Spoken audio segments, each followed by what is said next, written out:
Hi යාළුවනේ, ඔයාලට කොහොමද? සුබ නවසරක් වේවා කියලා සුබ පතනවා ඔයාලා හැමෝටම.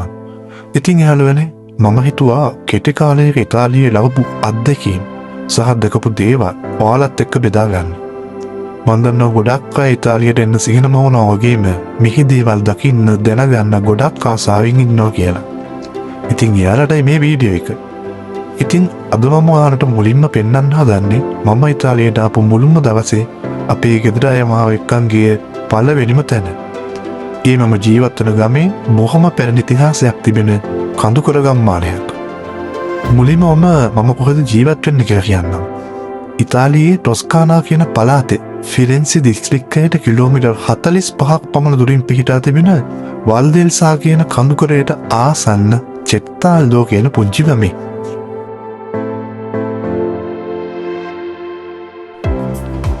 ඔයාලට පේන වෙති අර උඩින් පේන බලකොටුවක් වගේ එකක්. අපි යන්න හදන්නේ යන්න එතනට. එතනට කියන්නේ චෙත්තාල්දෝ ආල්තෝ කියලා. ඉතින් මේ අනාතරතුරේ චෙත්තාල්දෝ ආල්තෝ එකට සම්බන්ධ තවත් විශේෂ කෙනෙක් හම්බෙනවා. මේ ස්ථානයට කියන්නේ පියාස්සා බොක්කාච්චෝ කියලා. අර ඈතින් පේන්නේ ඒ විශේෂ කෙනා. එයාගේ නම තමයි ජියෝවනි බොක්කාච්චෝ. මෙයා ඉතාලියේ හිටපු ශ්‍රේෂ්ඨතම ලේඛකයෙක් වගේම සාහිත්‍යයේ පියාරිසත් හැඳින්වෙනවා.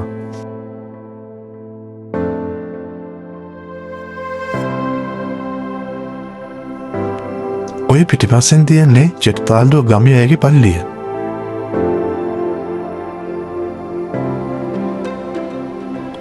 හරි යාළුවනේ, වැඩි වෙලා ගන්න නැතුව අපි යමු උඩට.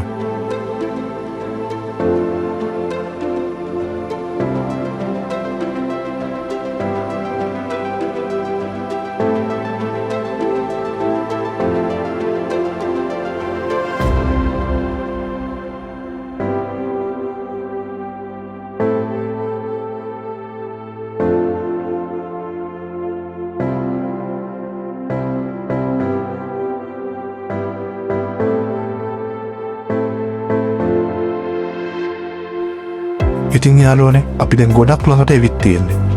බලන්න උඩට ආපුවම කොච්චර ලස්සනට ඔට පිටව පේනවද කියලා. අර ඇතෙන් පේන නගරය තමයි සංජි විඤ්ඤාණ. ඒත් මේ වගේම තවත් ලස්සන නගරයක්. මම ඒ ලස්සන නගරේ වීඩියෝ එකක් ඔයාලට අරගෙන එන්නම්.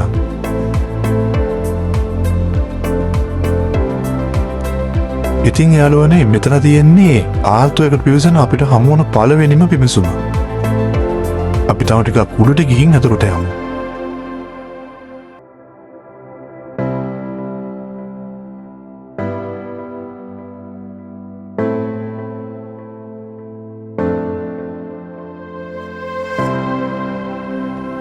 ඒ වගේම තමයි යාළුවනේ, මෙතන හරිම නිස්කලංක තැනක්. මෙතෙන් තාම අපිට මුළු චෙත්තාල්දෝ නගරයම හරිම ලස්සනට බලා ගන්න පුළුවන්. නිවාස සංකීර්ණ, ගොවිපළවල්, ඒ වගේම ඈත පේන කඳුකර දකින්නකොට ඇඟේ ඒ වගේම මනසෙත් පීඩාව නිමිනවා කියලා මට දැනෙනවා. මෙතෙන්ට වඩා තව උස තැනකුත් තියෙනවා. මම ඒක ඔයාලට පස්සේ පෙන්නන්නම්.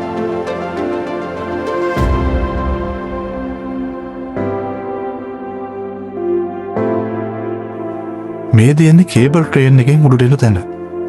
ඒක පටන් ගන්නේ මම ඔයාලට කලින් පෙන්නපු පියාස්සා බොක්කාච්චෝ එකෙන්.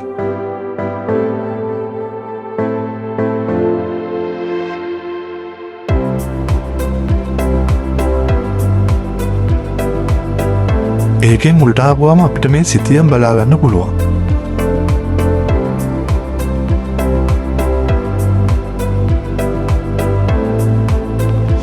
මේ තියෙන්නේ ආල්තෝ එකේ තියෙන ලොකුම අවන්හල.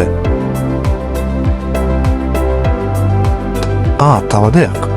මේ රතු පාට ගල්ලලපු වීදි එක්කත් මේ නගරේ ඉතිහාසයට ලොකු බැඳීමක් තියෙනවා.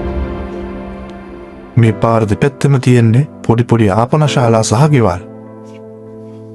අපි පහළ දැකපු ජියෝවනි බොක්කාච්චෝගේ දේහය මේ නගරේ තැන්පත් කරලා තියෙනවා කියලා තමයි මෙහි මිනිස්සු විශ්වාස කරන්නේ.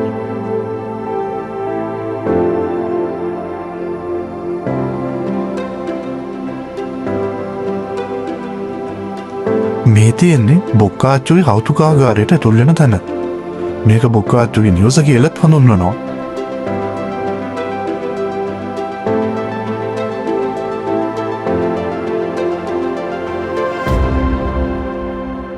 බලන්න කොච්චර ලස්සන නිස්කලංක පරිසරයක්ද කියලා.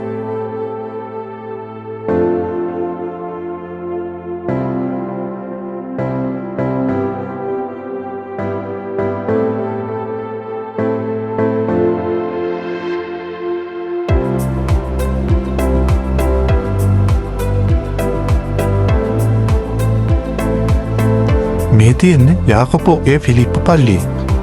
මේක විශේෂත්වය තමයි 13 වන හා 14 වන සියවසේ මේ හිටපු ගෞරවයෙන් පාත්‍ර වුණ ජූලියා කියන ශුද්ධ වූ කාන්තාවගේ දේහය මෙන්න මේ ප්‍රතිමාවට යටින් තැන්පත් කර තිබීම. මේ තියෙන්නේ එයාගේ වස්ත්‍රාභරණ.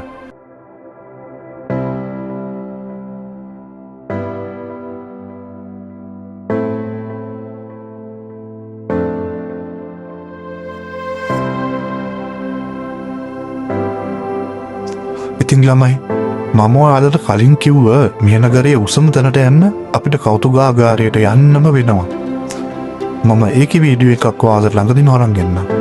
එහෙනම් ළමයි හැමෝම සතුටින් පරිස්සමෙන් ඉන්න ඕනේ.